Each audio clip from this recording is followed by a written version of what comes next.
Assalamualaikum warahmatullahi wabarakatuh.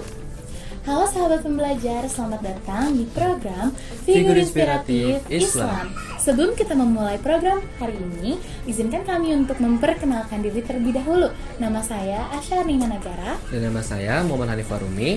Di sini kami akan mengenalkan tokoh-tokoh besar yang telah mewarnai peradaban Islam dengan ilmu, karya, dan perjuangannya. Nah, untuk edisi kali ini kami akan membahas 3 tokoh. Yang pertama adalah Nuruddin Ibnu Ali Ar-Ramadi, yang kedua adalah Kiai Haji Soleh bin Umar atau disebut juga Mbah Soleh Darat, dan yang terakhir adalah Rashid Ridho.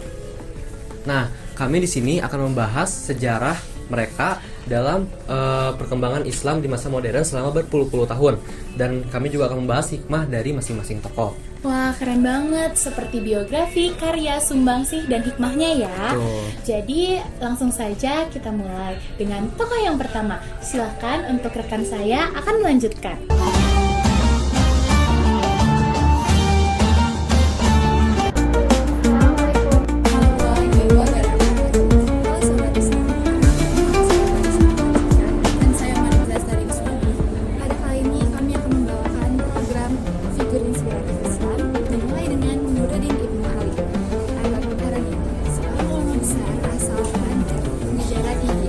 Dia datang ke Kesultanan Aceh sekitar tahun 1637 pada masa pemerintahan Sultan Iskandar Salim.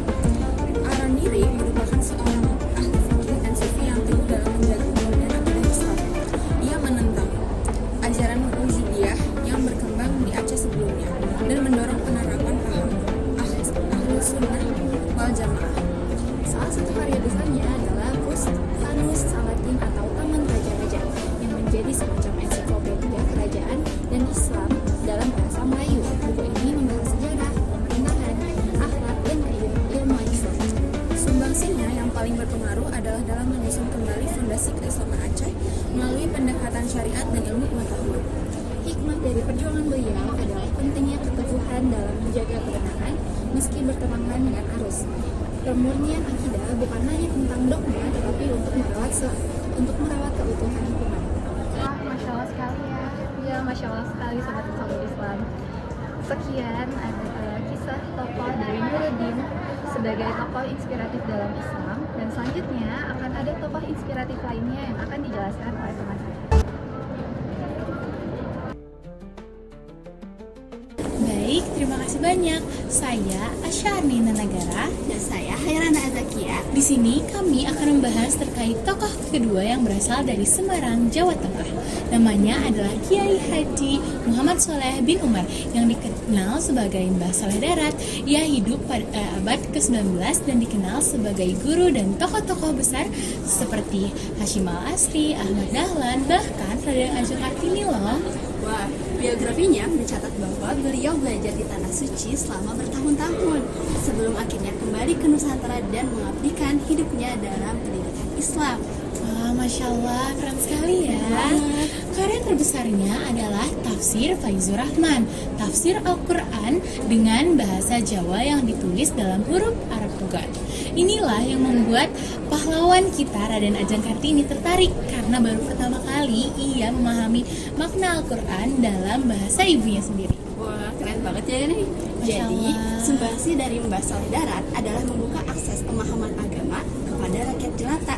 Beliau menyampaikan dakwah dengan bahasa lokal, membuktikan bahwa Islam itu membumi dan merangkul nih. Masya Allah, sejujurnya Mbah Soleh Darat ini patut sekali ya untuk dijadikan contoh. Betul banget. Maka dari itu, hikmahnya adalah pentingnya menyampaikan ilmu sesuai konteks sosial dan budaya.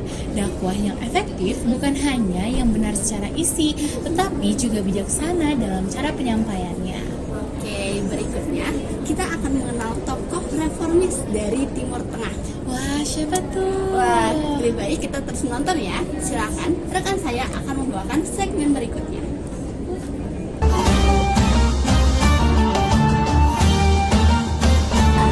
Terima kasih rekan dan halo semuanya. Assalamualaikum warahmatullahi wabarakatuh. Perkenalkan, saya Hanif bersama rekan saya Nabil, dan kami akan menjelaskan tentang Rashid Ridho. Kini kita akan menuju dunia Islam Timur Tengah. Di sana lahir seorang tokoh pembaruan yang sangat berpengaruh, Rashid Ridho. Ia lahir di Kuala Lumpur, Suriah pada tahun 1865 dan wafat di Mesir pada tahun 1935. Ia dikenal sebagai salah satu murid dari tokoh terkenal yaitu Muhammad Abduh dan kemudian menjadi penerus utama gagasan pembaruan Islam.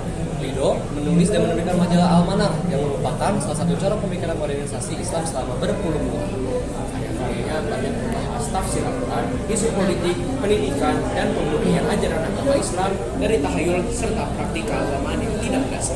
Maksud utamanya adalah menghidupkan kembali semangat ijtihad atau berpikir kritis dalam Islam yang sekaligus mengajak umat Islam untuk bangkit secara intelektual, sosial, dan spiritual. Hikmah dari Rasul Ridho adalah bahwa Islam bukan agama yang kaku, melainkan dinamis dan mampu menjawab tantangan zaman bila kita mau mengkaji dan memahami dengan akal yang jernih. Dan itulah sedikit kisah dari Rashid Ridho. Terima kasih. Wassalamualaikum warahmatullahi wabarakatuh. Wah, Masya Allah sekali ya teman-teman. Oh iya, perkenalkan nama saya Rizani Palma akan menyimpulkan apa saja yang kita bahas. Nah, perjalanan ketiga tokoh besar ini, Nuruddin Araniri, Kiai Haji Soleh Darat, dan Rasyidida mengajarkan kepada kita bahwa pembaruan Islam bukanlah upaya untuk mengubah inti ajarannya, melainkan cara untuk menjaga kemurniannya sekaligus menjadikannya relevan dengan zaman. Araniri menunjukkan pentingnya keteguhan dalam menjaga akidah yang lurus di tengah arus pemikiran yang menyimpang. Mbah Soleh Darat memberi teladan bagaimana ilmu dapat dijembatani kepada rakyat jelata dengan bahasa lokal, menjadikan Islam benar-benar membumi. Sementara Rasyidida menghidupkan kembali semangat ijtihad dan membuka cakrawala berpikir umat agar tidak terjebak pada tradisi yang stagnan. Dari ketiganya kita belajar bahwa dakwah dan pendidikan Islam harus senantiasa berakar pada nilai kebenaran, namun tidak boleh lepas dari realitas sosial dan intelektual masyarakat. Keberanian untuk menyampaikan kebenaran, kebijaksanaan dalam metode, serta keterbukaan dalam pemikiran adalah pilar yang penting yang harus terus dijaga.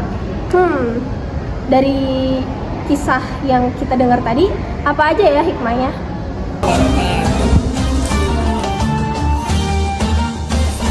Tiga tokoh, tiga latar belakang, dan juga tiga zaman yang berbeda. Namun semuanya memiliki semangat yang sama, mencerdaskan umat dan menjaga kemurnian ajaran agama Islam. Semoga kita bisa meneladani perjuangan mereka dalam belajar, berdakwah, dan berkontribusi sesuai peran kita masing-masing.